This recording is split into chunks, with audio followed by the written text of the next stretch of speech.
And आप देख रहे हैं जीटीएन न्यूज। ये खबर जमशेदपुर के एमजीएम मेडिकल कॉलेज के पारा मेडिकल छात्रों के प्रदर्शन पर आधारित है। एमजीएम मेडिकल कॉलेज के पारा मेडिकल छात्र एक बार फिर अपनी लंबित मांगों को लेकर जिला मुख्यालय पहुंचे और उपायुक्त को एक मांग पत्र सौंपा। छात्रों ने बताया कि वर्ष 2006 से एमजीएम मेडिकल कॉलेज में पारा मेडिकल की पढ़ाई शुरू हुई थी, लेकिन आज तक इन छात्रों के लिए अलग से कोई कॉलेज नहीं बन पाया है और न ही इनके लिए हॉस्टल की कोई व्यवस्था की गई है। छात्रों का कहना है कि उन्होंने इस समस्या को लेकर वर्ष 2015 से लगातार आंदोलन शुरू किया था, लेकिन आज तक कोई ठोस कदम नहीं उठाए गए हैं। यहाँ तक कि क्षेत्र के सीओ द्वारा इस समस्या के समाधान के लिए जमीन तक चिन्हित नहीं की गई है।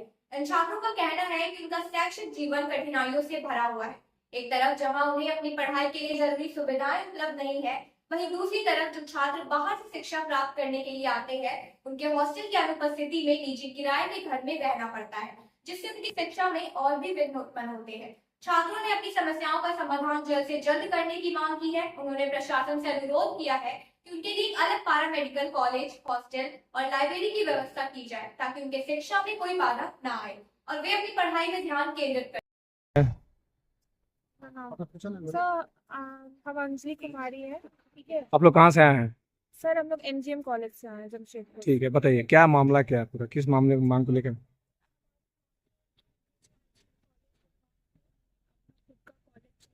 एक अलग सेपरेट मेडिकल कॉलेज चाहिए, पैरामेडिकल, और हम लोगों को हॉस्टल चाहिए जो कि अभी तक बना नहीं है। हमें लाइब्रेरी की भी सुविधा वहाँ नहीं गई, तो हमें चाहिए, जिसकी मांगों को रखने के लिए हम लोग जो ये सब फेस कर रहे हैं कॉलेज में, कि हम लोगों को एमबीबीएस लोग के साथ ही क्लास करना पड़ता है, जिसमें बहुत सारा कुछ हम लोगों का थोड़ा बहुत ऊपर नीचे हो जाता है, हम लोग को एडजस्ट करना पड़ता है। तो हम लोग चाहते हैं कि हम लोगों को भी एक सेपरेट मेडिकल कॉलेज दी जाए, लाइब्रेरी दी जाए, हॉस्टल दी जाए। लड़कियां बाहर रह रही हैं, सब अलग अलग शहर से आए हुए हैं यहाँ रहने के लिए, तो हमें चाहिए कि हमें अपना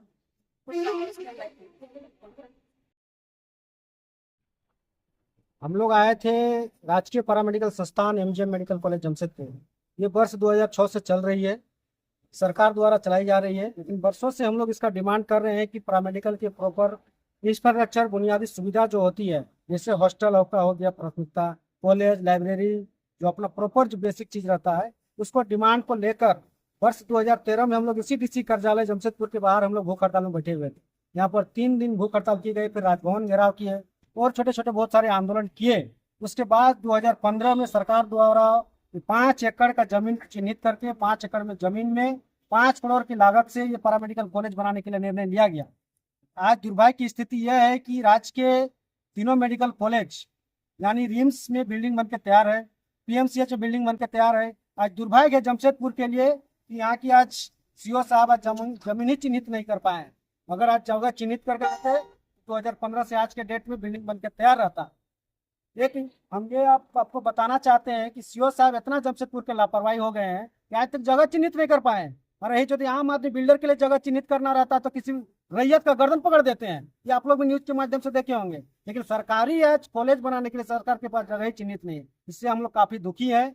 इसलिए आज इसके पूर्व मुख्यमंत्री का भी हम लोग काफिला रोके हुए थे। आज 1 सप्ताह पहले स्वास्थ्य मंत्री आए हुए थे, माननीय डॉक्टर इंकार अंसारी जी, उसको भी हम लोग वार्ता किए, रोके हुए थे, लेकिन बोले कि डीसी से वार्ता करें। डीसी साहब से कुछ वार्ता नहीं किए। आज हम लोग खुद डीसी साहब के पास आए हुए थे वार्ता करने के लिए। डीसी साहब के फील्ड वर्क में चले गए हैं, इसलिए डीडी साहब से बहुत संतोषजनक वार्ता हुई। बोले कि 1 सप्ताह के अंदर हम लोग प्रयास करेंगे, तत्काल जो व्यवस्था हो सकता है, जैसे लाइब्रेरी हो गया, हॉस्टल हो गया, इसको हम लोग इमीडिएटली जितना हो सके उसमें हम लोग चर्चा करके इसको उपलब्ध कराने के हम लोग काम करेंगे। पूरा नाम बताइए। Ramvriksh Mahto, paramedical staff. ये प्रदर्शन इस बात का प्रतीक है कि छात्रों को अब अपनी समस्याओं का समाधान चाहिए और वे इसके लिए प्रशासन से ठोस कार्यवाही की उम्मीद कर रहे हैं। आप देख रहे थे जीटीएन। ऐसे ही और खबरों के लिए हमारे चैनल को लाइक और सब्सक्राइब करना ना भूलें।